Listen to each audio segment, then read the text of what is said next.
tell me why my grandma goes, I clean my plate, pushes it towards my grandpa and goes, was I a good girl? I'll shoot up this house.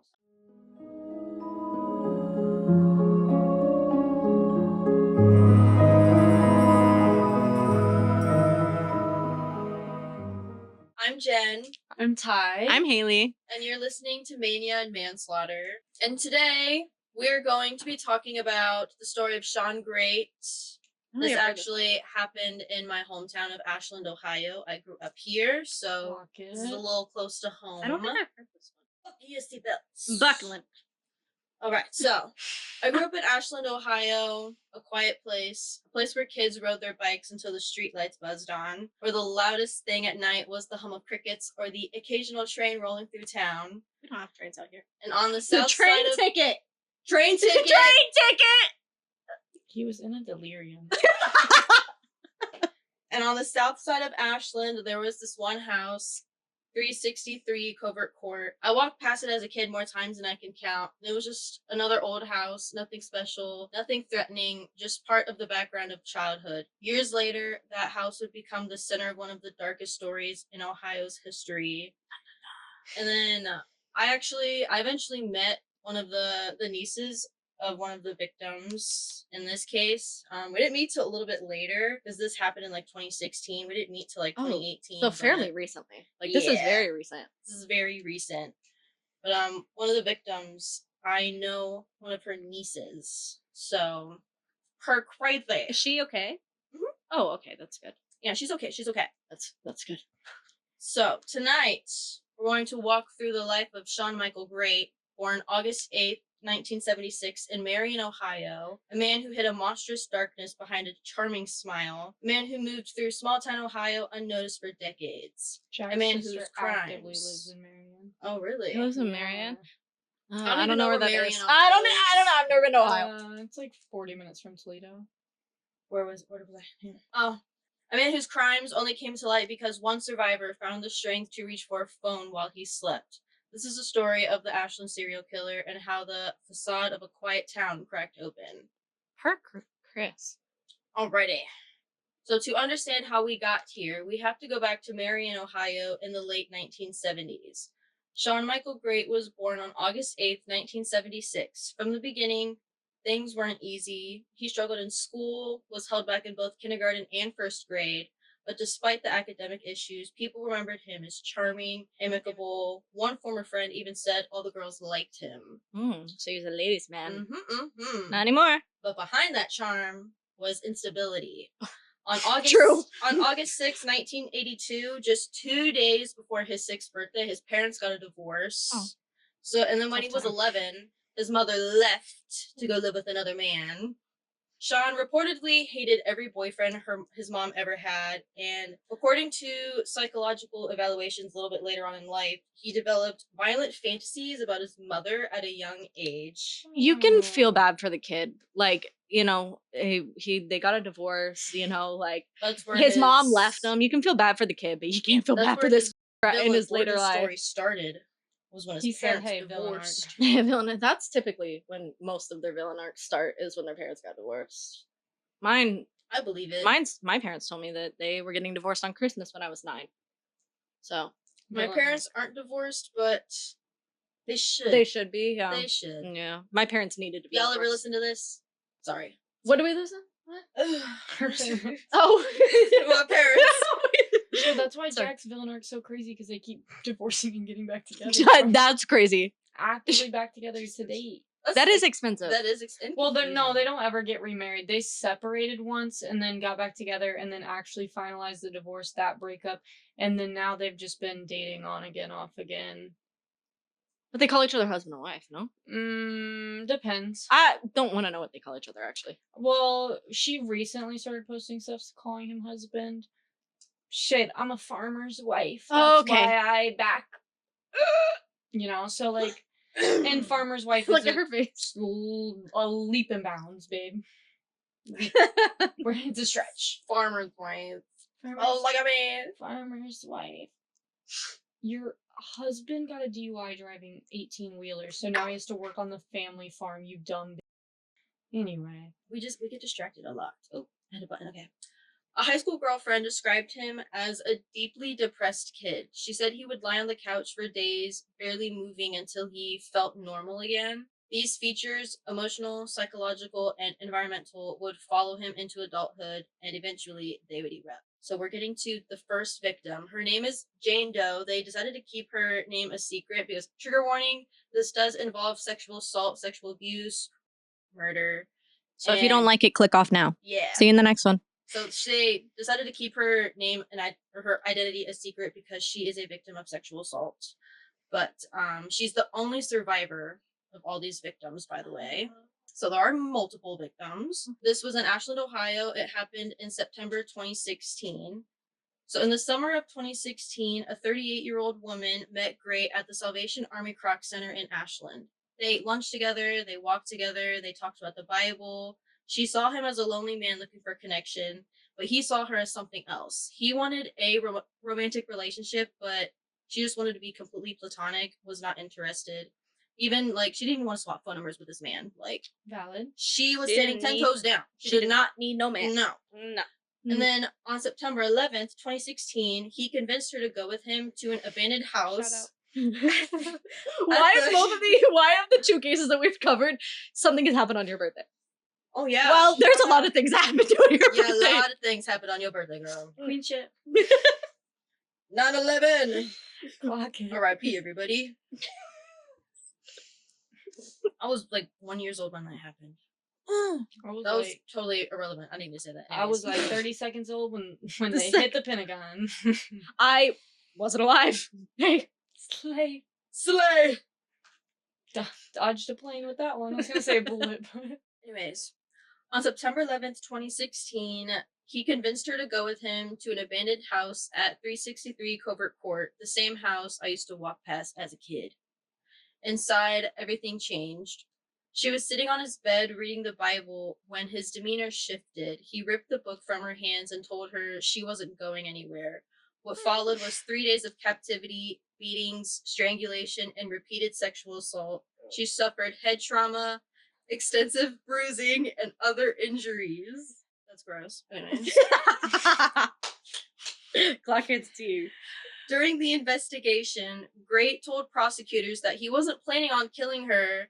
They were going to start a life together and get married. Oh, yeah, because that's how you start a life, is you rip the Bible. I'm just keeping you here. Yeah, sorry, I'm just keeping you here. You're not going to go anywhere else, but I'm going to continuously torture you. Yeah, he was convinced that they were going to get married and be together forever. And then, in one disturbing act, he shaved a heart-shaped pattern into her pubic hair. Yeah. He said, "Get Stockholm syndrome." Come on. Yeah. Come on. Yeah. While Grate slept, she managed to reach for her phone and dialed 911. On September 13th, 2016, Ashland police stormed the house and rescued her. They kept her identity anonymous, and she became the lone survivor of a man who believed he'd never get caught. The second victim is Stacy Stanley, also known as Stacy Hicks. She was found September 13th, 2016. Stacy Stanley had been reported missing about a week before Grate's arrest. Her body was found inside the same Covert courthouse. She had been strangled. And then this was I didn't know her niece at the time. We met later in life. Oh, so you knew her niece. Yeah, Stacy Stanley, I knew her niece. Okay. I met her a couple years later, in 2018. You knew her, like she's dead, or like she's still alive? Oh, she's still alive. Oh, okay. Yeah, Okay. She's still alive, don't worry. Okay. We were in the same friend group. Okay. Yeah. So she's our age. Yeah. Okay. She graduated. You graduated in 2020, right? Yes. Yeah, she graduated in the same year you did. Okay. Yeah. And then the third victim is Elizabeth Griffith. She was found in Ashland, Ohio. Date found September 13. She had been missing for about a month. And then her body was also found inside the house. She too had been strangled. The fourth victim, Candace Cunningham. She was found in Richland County, Ohio. She was found in 2016 after Grate's confession. Candace was 29. She thought she had found the perfect guy when she met Grate. Their relationship was on and off for like 5 years. And after his arrest, Grate led police to her remains behind a burned down house in Richland County. And during questioning, he described Candace as a problem. Okay, you're one to talk, big guy. Yeah. He said this because in his mind, she challenged him, she pushed back, she questioned his behavior. Their relationship wasn't one-sided the way he preferred. Investigators later noted that Grate seemed to view any woman who asserted herself or disrupted his sense of control as an obstacle, something to be handled. To him, Candace wasn't a person with fears, hopes, or a life of her own. She was an inconvenience, a complication, a problem. Okay, again, you're one to talk, big guy. You just inconvenience therapy. You just inconvenience everybody's families. Exactly. Like, you're one to talk. We got another victim. Of course. Her name is Rebecca Lacey. I think I'm saying her last name right. It's spelled Leicy. I think that's how you pronounce it. Yeah. She was found in March 2015. Rebecca's death had originally been ruled as an overdose, but after Grate's arrest, police decided to reopen the case, and he admitted and claimed to strangling her after she stole $4 from him at work. This dude must have been broke as a joke if he's stroking. If you're gonna strangle some girl over $4, you gotta be broke. $4. $4 is crazy. $4. And like if she was stealing $4, she must have really needed $4. Yeah, like Exactly. that's the thing. That's like equivalent to like, you know, mom stealing like diapers and formulas. Like just let them go. Just like move on the $4. like get a grip. And then the final victim, her name is Dana Nicole Lowry. I think I'm saying that wrong. I don't know if I'm saying it right or wrong. How do you spell it? Lowrey. Yeah, Lowry. Yeah, Lowry. Okay. Yeah. You were not saying it wrong. She was found in Marion County, Ohio in 2007. Dana was killed in 2006 and her body was found in 2007. She had 2 daughters at the time, ages 1 and 5, and then Grate later confessed to killing her. So he was killing way before. Yeah. Okay. So he was killing for 10 years. Yeah, Over a about span. so. A span over 10 years. Damn. It's crazy too, because like obviously I've walked past this house before like any of this even happened, but like 'cause there was a laundromat. It was located right by a laundromat, and we would always go to that laundromat and shit to do our laundry. Like it's just crazy to think. I've walked past that house, and then like years later, all that shit happened in it. I used to live in an apartment complex. It's one of the cases I'm gonna cover. Is the pause. It was the Gainesville Ripper. Oh, that sounds kind of familiar. Yeah, Danny Rolling. He killed 5 college students in Gainesville, Florida. In 1990, and the apartment complex I lived in, same building. I don't know if it was mine or my neighbor's, was where he killed some of his victims. I'm always like at crimes when they happen. You're always at crimes when they happen. My college apartment. Do you guys remember the big hazing thing? Yeah. Like, with stone faults that was all over the media. Yeah. That sounds familiar. I was there. Oh. It was in my apartment building that all the paramedics came and resuscitated him, and then we had to raise funds. Like there was a whole thing because he died in his sleep from hazing. Yeah. Oh my goodness. And then in Kenton, Ohio, in our hometown, like there wasn't really a case about it, so. But a little girl was like seen on her Ring doorbell camera getting snatched. So the whole town, like we were walking the streets, like where the fuck is this little girl? Like, cause the town connects to Jack's Village, so like we were literally everybody was looking for this little girl. They find her, and then they found her in an abandoned farmhouse like 3 days later, alive. Her parents had sold her to the guy that took her for money. And he was keeping her there to not Oh get my caught. She was God. like 7. But like me and Jack were like driving around, like it was like close. Like 10 minutes away. Okay, so now we're getting to the arrest and the confessions. When police entered the covert courthouse on September 13th, 2016, they found the survivor bruised, bound, terrified, in the bodies of Stacy Stanley and Elizabeth Griffith. Okay, wait. In the house? And yeah, so the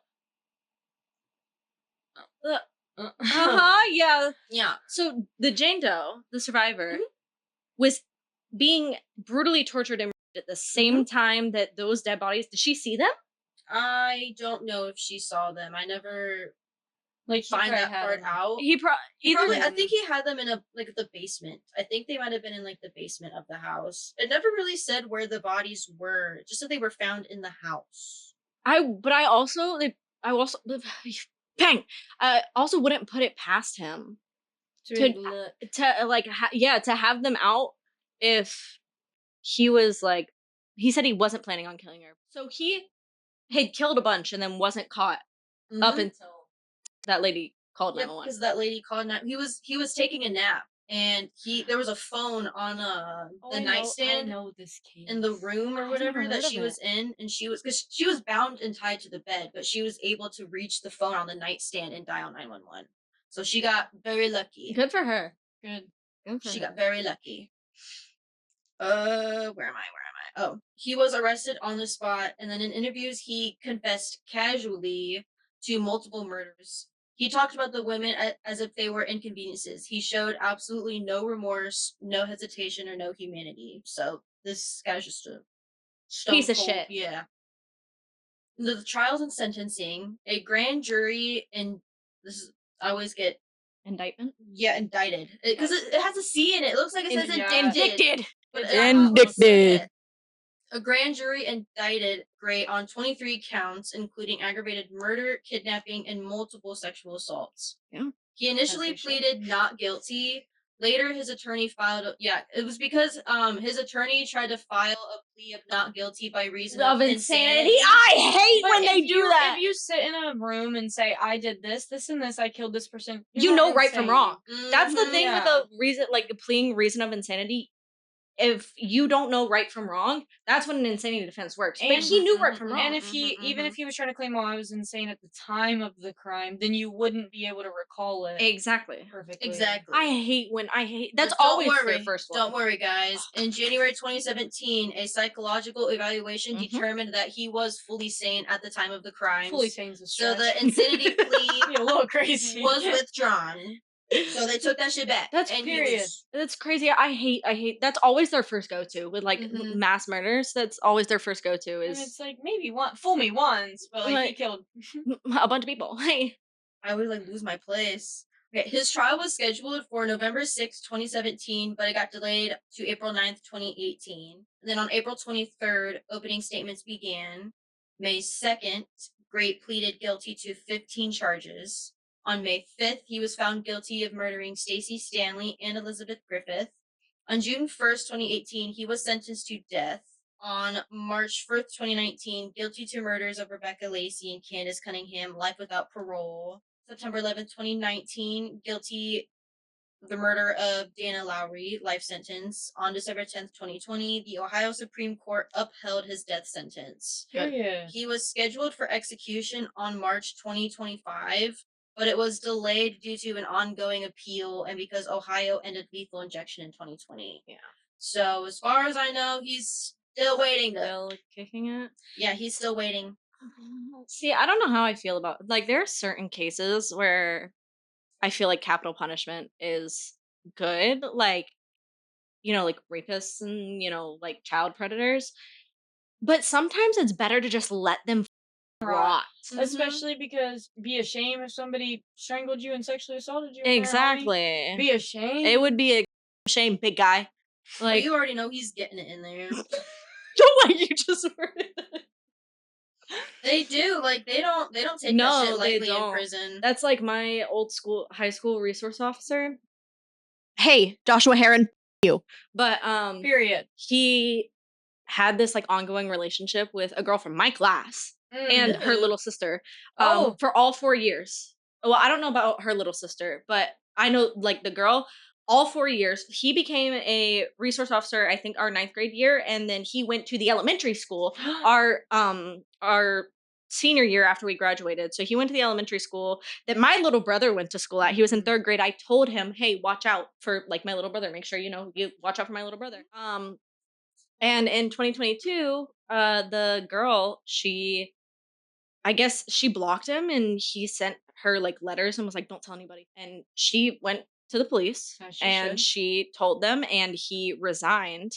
He like walked out of the police station. I have the text messages where he was like, "I'm not the police anymore." And I was like, "Why? What happened?" He was like, "Oh, I'm I'm just trying to be a good kid. I was just over it." And then like the next day it popped up 16 counts of sexual assault against a minor. All of that, I think he got like 200 and something years. But he's in the same prison that he arrested people and sent them to. You know what they don't like in prison? Cops. You know what else they really don't like? Child molesters. So I don't think that I think that he'll probably die within the next 10 years. My school?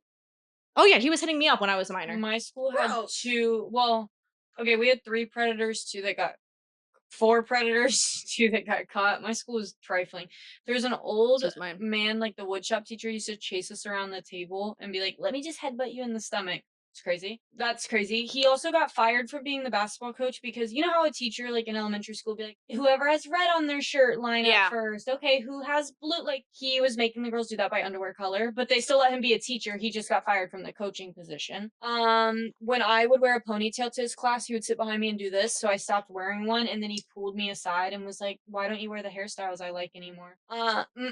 Then the one he didn't ever get in trouble. As far as I know, he still works at the school. And then the other guy that didn't get in trouble, he at least everybody was legal, but it was still crazy. He was the athletic director, so he was younger. It'd always be the athletic director. He was younger and he was banging like 3 of the senior girl cheerleaders, which were all over 18, but obviously still foul. Yes. And so he just resigned when somebody found out and nobody could really do anything about it. But the 2 that got caught, there was 2 football coaches. Yeah. The one football coach got caught with like he got caught in a scheme, like they pretended to be a 14-year-old boy. He was the middle school boys football coach. A cop pretended to be a 14-year-old boy. He met them up at the hotel with like lube condoms, got charged with like we watch a show like that.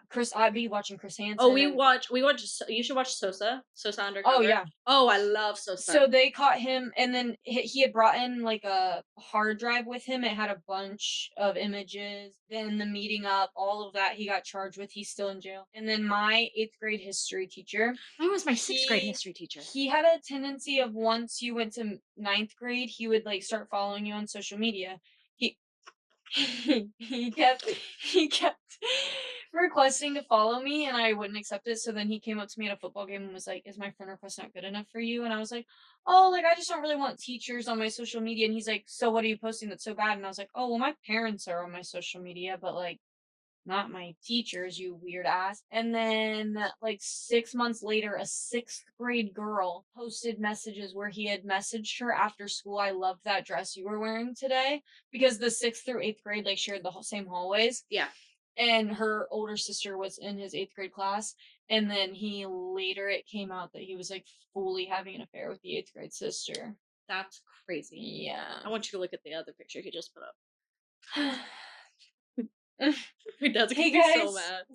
We're gonna have to give my dad a huge discount just so he can watch that, because he's not paying that $3. He said $1.50 best of $1.50. But he's paying almost $15,000 for my wedding. You go, hey Dad.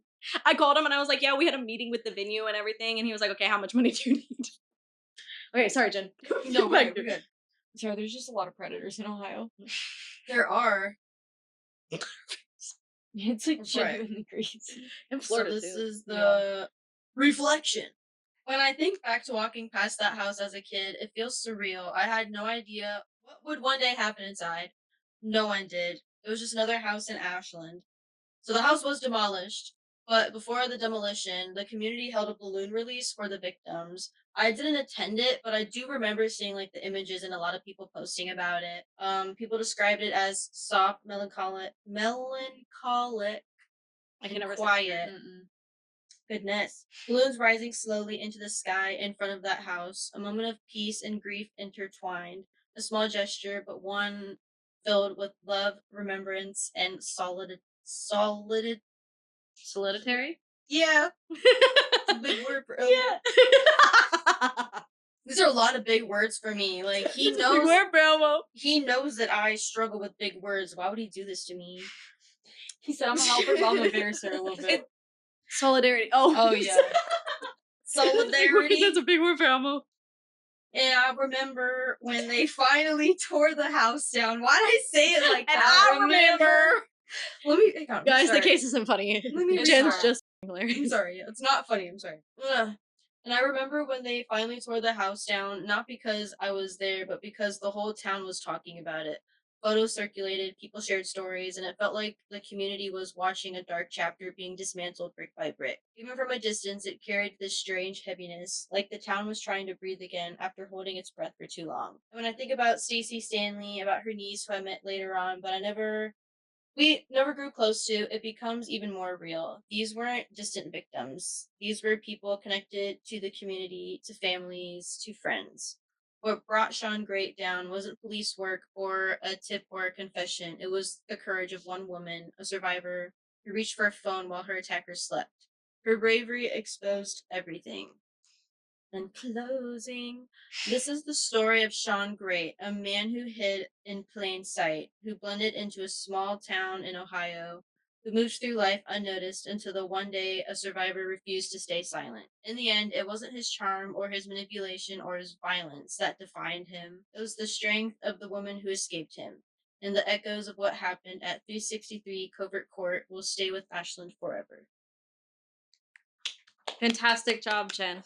Also, the fact that his fucking last name is Great. Hey, big maybe guy. not.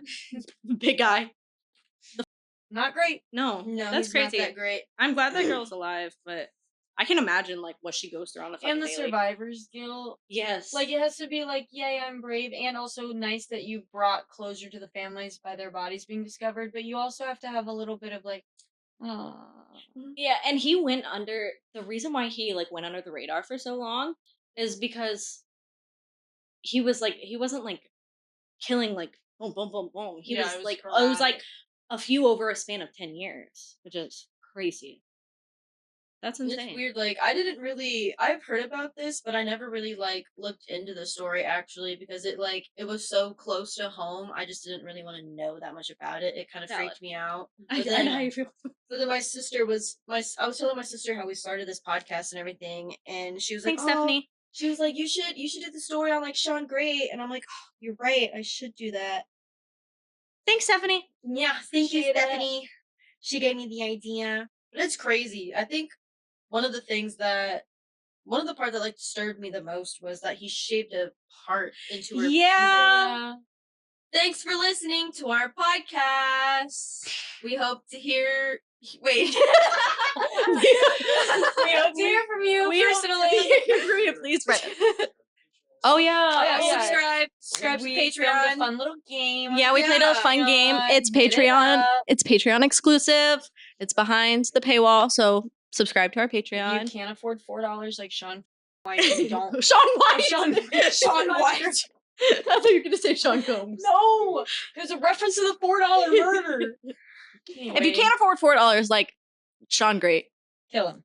Yeah. Yeah. Well, the lowest one is $3, so you're good there. You'll be safe there. Follow us on Instagram, on YouTube, on Facebook, on Musically, on Apple Music, Vine, MySpace. We're everywhere. Tumblr, Skype, Omegle, Pandora.com Music Shuffle will be there. Chat Roulette, maybe. Spotify, Apple Music. And next week we're getting a sponsorship from Ozempic. Yes. No, Bye, we're bye, not. bye. We're not. Bye. Bye.